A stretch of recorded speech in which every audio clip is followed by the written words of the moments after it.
Halo semua, salam sejahtera Malaysia. Tuan-tuan dan puan-puan, mana kau pilih? Perikatan Nasional, Pakatan Harapan. Mana yang akan menjadi kerajaan? Sudah pasti antara kedua-dua ini akan bergabung. Dengan kenyataan Anwar Ibrahim yang mengeluarkan kenyataan beliau cukup 111-112 kursi. Dengan kenyataan daripada Perikatan Nasional, Muhyiddin Yassin sendiri, beliau kata, beliau sudah terima surat dari Istana Negara. Jadi tuan-tuan dan puan-puan, antara kedua-dua ini, walaupun kita tahu BN sendiri ada mengeluarkan kenyataan sebelum lagi PRU 15 diumumkan keputusan, BN ada membuat kenyataan bahwa mereka akan bekerja sama dengan Pakatan Harapan. Namun setelah hari ini mendapat keputusan bahwa PH menang 82 parlimen, masih lagi Anwar Ibrahim tidak mau bekerja sama dengan mana-mana parti. Manakala Muhyiddin pula terbuka untuk bekerja sama dengan mana-mana gabungan, tetapi bukan untuk Pakatan Harapan ataupun Anwar Ibrahim. Jadi berita hari ini daripada Astra Awani, PRU 15, parlimen tergantung, tumpuan kini terarah ke Istana Negara. Keputusan PRU 15 pada 19 November mencatat sejarah kerana buat kali pertama Malaysia mengalami parlimen yang tergantung. Ia selepas SPR mengumumkan keputusan rasmi yang menyaksikan tiada satu pun daripada gabungan parti utama di negara ini dapat membentuk kerajaan secara sendiri. Ini kerana tiada satupun yang mencapai jumlah majoriti yang diperlukan, yaitu 112 kursi. Tapi melalui kenyataan daripada Anwar, beliau sudah berkata, hanya tunggu masa untuk mendedahkan. Jika masa itu sudah sampai bahwa beliau sudah cukup 112 kursi untuk membentuk kerajaan. PH memenangi 82 kursi dan PN pula menang 73 kursi. Apabila SPR sudah mengisytiharkan keputusan bagi 219 daripada 222 kursi di Dewan Rakyat. PN menyapu bersih 14 kursi parlimen di Kelantan dan 8 di Terengganu menggunakan logo PAS. BN memperoleh 30 kursi diikuti GPS dan GRS, warisan serta PBM dan juga calon bebas. Sementara itu, 3 bahagian parlimen tidak diumumkan, yaitu Kota Marudu, Sabah dan Kota Marudu di Sabah, Baram di Sarawak yang ditangguh berikutan masalah cuaca. Difahamkan SPR akan menghadap Yang di-Pertuan Agong bagi mempersembahkan keputusan rasmi PRU 15 dan memimpin parti politik, juga dijangka menghadap Baginda hari ini. Difahamkan SPR akan menghadap Yang di-Pertuan Agong bagi mempersembahkan keputusan rasmi pilihan raya umum ke-15 dan pemimpin parti politik juga dijangka menghadap Baginda hari ini.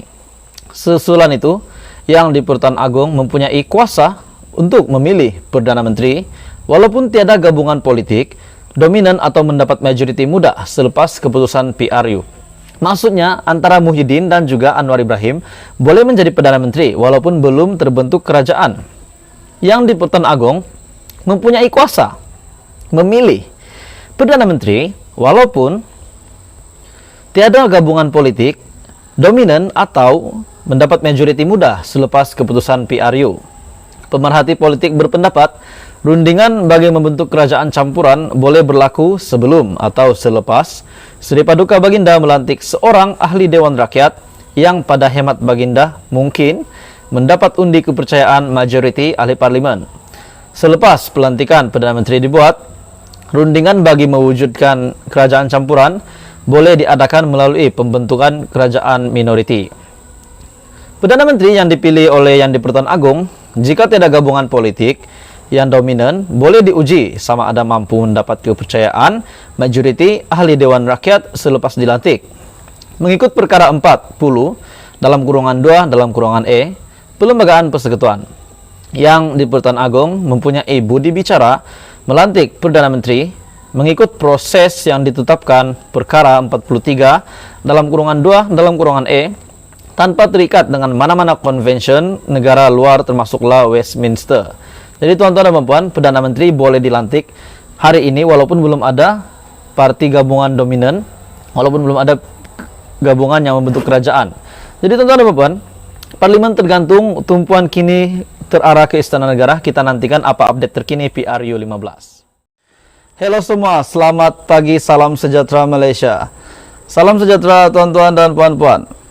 Setelah hari ini masih hangat dalam PRU 15, keputusan-keputusan, nama yang kata BN memang dah tak ada harapan langsung. Sudah keluar keputusan Parlimen, hanya 30 yang Barisan Nasional menang. Dan sudah pasti beberapa pemimpin UMNO, pemimpin Barisan Nasional yang menjadi ayam tambatan calon-calon Barisan Nasional juga tumbang. Dan salah satu sosok tubuh yang kita harap sangat menang, yang kita dapat lihat menjadi potensi untuk menjadi Perdana Menteri, mempunyai potensi yang tinggi, dan seorang menteri yang sangat baik. Salah satunya adalah mungkin Menteri Keuangan Tengku Zafrul, dan sudah pasti Khairy Jamaluddin. KJ, apa respon KJ setelah beliau tumpas, setelah beliau tumbang PRU 15 kali ini? Memang sangat susah untuk KJ menang di Sungai Buloh, sebab itu adalah kubu kuat Pakatan Harapan. Setelah mendapat keputusan dengan kemenangan Pakatan Harapan di Sungai Buloh, ini pasti memberi kesan yang terdalam untuk karier politik Khairy Jamaluddin untuk pilihan raya umum ke-15. PRU 15, menurut KJ, penghormatan terbesar berkhidmat sebagai Menteri Kesehatan Anda daripada Khairy. Jadi setelah beliau mengeluarkan kenyataan ini, saya agak terharu juga sebab saya sangat respect Khairy Jamaluddin untuk menjadi salah seorang menteri di kerajaan yang sementara ini. Walaupun pada hari ini belum lagi ada rasmi adakah Pakatan Harapan yang menang ataupun Perikatan Nasional yang menjadi kerajaan. Dengan kenyataan Khairy Jamaluddin, penghormatan terbesar berkhidmat sebagai Menteri Kesehatan, calon Barisan Nasional BN bagi kerusi Sungai Buloh. Khairy Jamaluddin menerima kekalahannya kepada calon Pakatan Harapan Datuk R. Ramanan. Terima kasih kepada pengundi P107 Sungai Buloh. Saya telah berusaha sehabis baik. Tahniah kepada Datuk R. Ramanan, selamat berkhidmat, katanya dalam kemas kini di media sosial.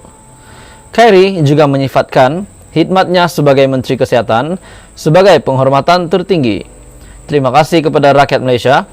Satu penghormatan terbesar dalam hidup saya untuk berkhidmat sebagai Menteri Kesehatan Anda semasa pandemik, tulis Khairy. Bila saya baca ini terus saya rasa sangat terharu lah tuan-tuan dan puan-puan. R. Ramanan menang di kerusi Parlimen Sungai Buloh dengan 50.943 undi, manakala Khairy memperoleh 48.250 undi. Khairy Jamaluddin hanya kalah beberapa ribu dengan calon PKR. Terima kasih kepada pengundi P107 Sungai Buloh.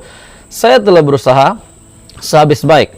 Tahniah kepada Dato' R. Ramanan, selamat berkhidmat. Terima kasih kepada rakyat Malaysia. It was one of the greatest privilege of my life to have served as your health minister during the pandemic. Ini adalah kenyataan Khairy daripada Twitter. Jadi tuan-tuan dan puan-puan, apakah langkah seterusnya Khairy Jamaluddin setelah beliau tumpas, setelah beliau tumbang di Sungai Buloh? Walaupun kita dapat melihat betapa komitednya dia untuk menang di Parlimen Sungai Buloh. Walaupun kita tahu itu adalah kubu kuat Pakatan Harapan dan memang tempat itu ditakluki oleh Pakatan Harapan.